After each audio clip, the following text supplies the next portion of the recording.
Professor Fred Ogolla. I'm one of the conveners of Concerned Citizens Movement with my colleague here, Joe Chege Mogachia. We are here to issue a press statement, and it starts as follows. As concerned citizens, our stance has always been no to violence and equally no to dialogue in any given matter and form regarding the Gen Z's demands.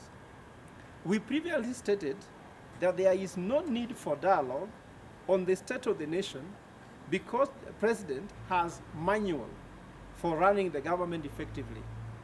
The manual comprises the Constitution of Kenya 2010, the laws of Kenya, and the government policies. However, we are deeply concerned with the latest development by the political class calling for the formation of broad-based government and holding of national convention to form a transitional government. We would like to reiterate that all these fancy names mean the same, that is dialogue.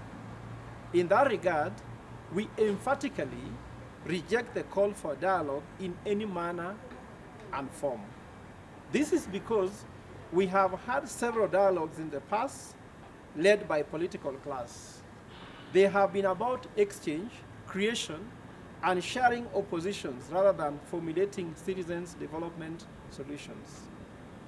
A broad-based government or government of national unity will be more expensive than the current coalition government or any other good government. It will just waste resources that could have been used for development, such as job creation for the youth.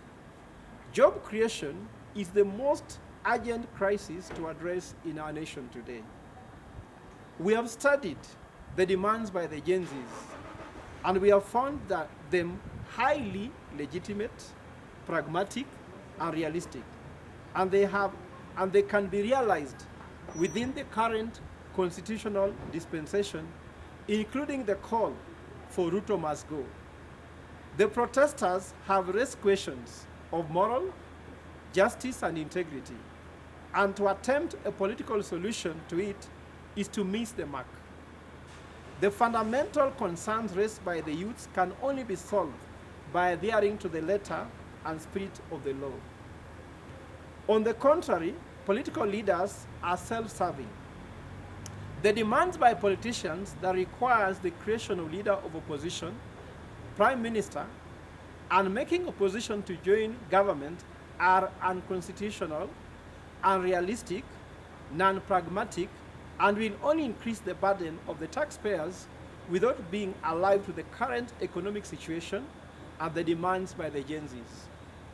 It cannot be that politicians are focusing on creating new positions for themselves in the government, while Gen Zs, having realized that Kenya is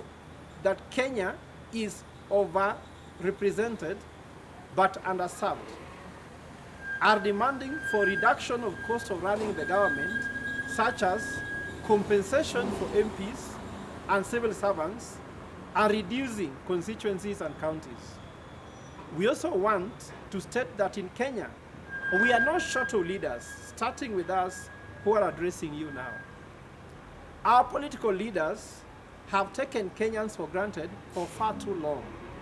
In that regard, we are against the recycling and reusing, especially of those who failed in the previous administration. In the midst of every crisis lies a great opportunity, said by the great Albert Einstein.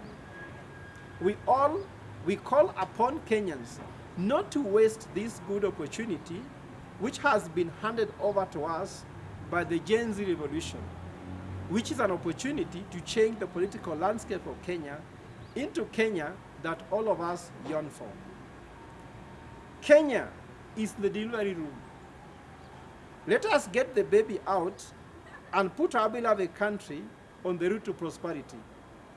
We remind the president and other leaders who are proposing selfish and unconstitutional intervention that we are in a crisis because they goofed, and they goofed badly. All proposals must be made within the Constitution of Kenya, laws of Kenya, and government policies. And Kenyans will reject anything contrary to what is in the Constitution of Kenya 2010, laws of Kenya, and government policy. Hakuna madaraka bila mamlaka. God bless you. God bless Kenya. Thank you.